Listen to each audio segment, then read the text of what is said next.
Mr. Speaker, there's a few points I want to make, but I think it's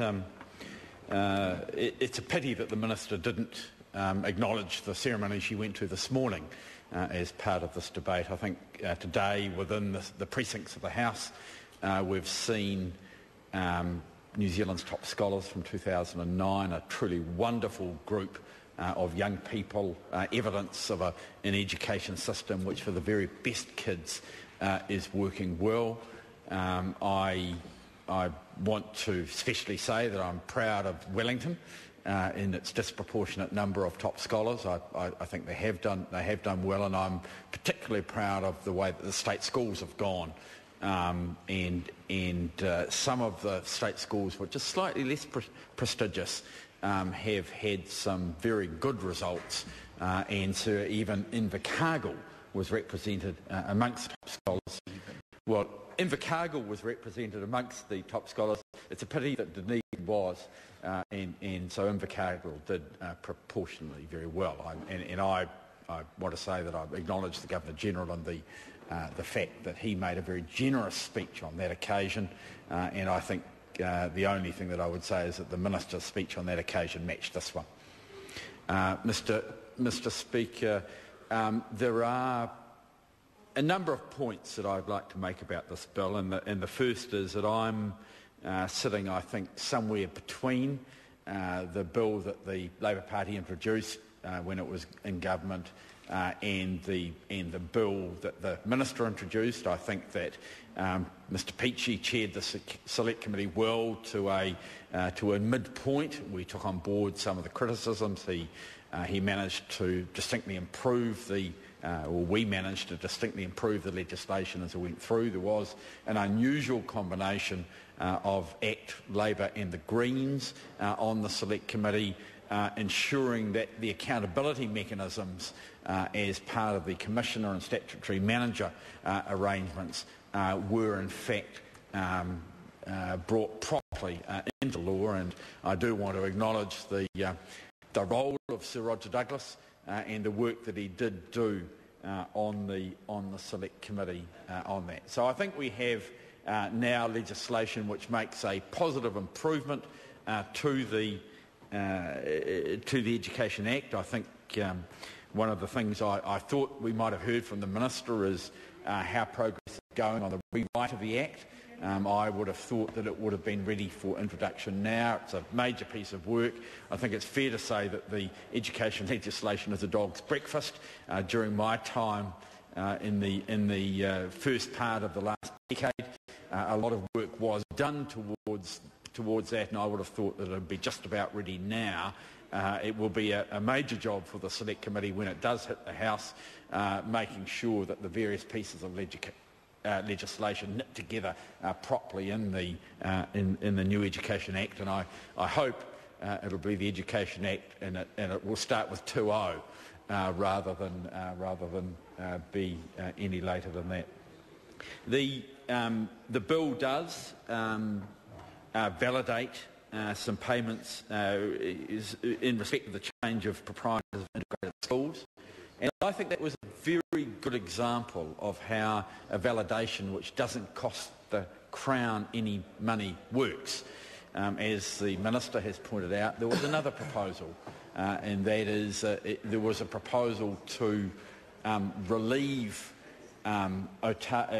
King's College in Dunedin of some obligations which they currently have to Westpac Bank. Again, at no disadvantage to the Westpac Bank and no disadvantage to the Crown, using money that is otherwise available to King's College in order to pay off some money, which I think it's fair to say a previous principal and a previous board had entered into an arrangement by way of misunderstanding of the way of getting out there. Now, the Minister has indicated that she won't support that. I have indicated that is something that the Labour Party, and I'm sure the Greens, will pursue going forward. There are a number of finance bills, and I know that Mr Tremaine knows that there are a number of finance bills which generally go through the House without debate at the committee stage and without amendment. And so there will be numerous opportunities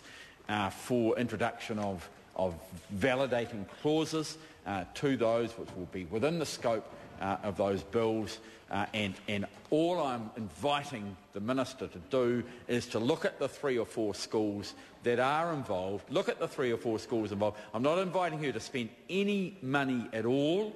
I'm saying have a look at it and make the policy change, and then I'm sure the House will go more smoothly. And I say that I went to the Minister's office and she told me she'd fix it up.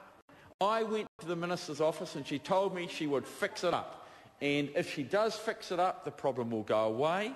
And until she fixes it up, the House will have amendments which we will debate on what might otherwise be uncontroversial validating legislation. It's one of the things that members of Parliament in the opposition can do. It's one of the things that ministers can do.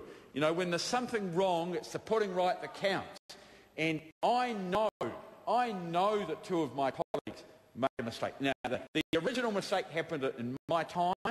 It was not advice from the ministry. It was not advice from me. But the principal and the board got it wrong.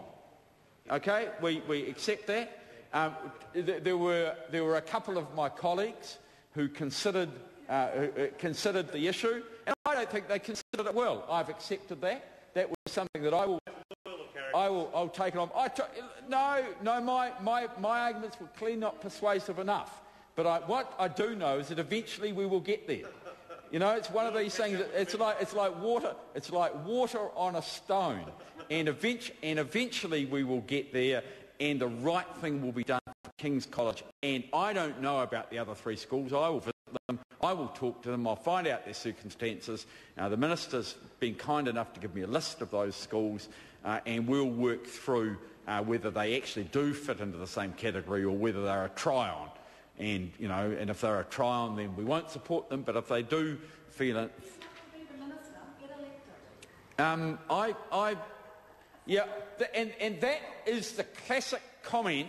That is the classic comment of that minister who says it all over the place. She said it 3 times at public meetings around the country. When she runs out of logic, when she hasn't got an argument, she says, I'm not doing it for any reason at all. I'm doing it because I'm the minister. I'm doing it because I'm the minister. That's what she said on 3 separate occasions. She just said it again then. If we want to change, then become the minister. She is saying she's allowed to do things which are stupid because she's the minister. Well, I tell her she's not.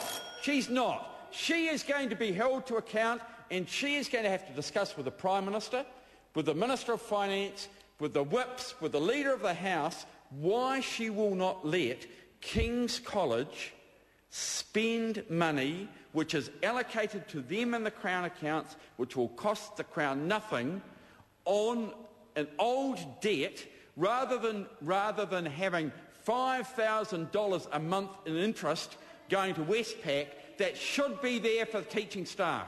It should be there for computers. It should be there for the special education of the students there. She would rather that money was paid as interest to Westpac. Of course it was a mistake, it was wrong, and we have it in our power to fix it. We have it in our power to fix it, and one of the things that member will do when she's been round here for a bit longer, she will say that sometimes people make mistakes and they admit them. I admit I made a mistake in that area. I should have convinced my colleagues to fix it. I was reminded of that by the new principal. I have taken it up and I will continue to do it. Mr. Speaker, having said all of that, this bill is actually pretty good. You know, it's not perfect. There's a few things that could have been improved on it. It is pretty good, and the Labour Party will support it, notwithstanding the bad grace of the minister throughout. Alan.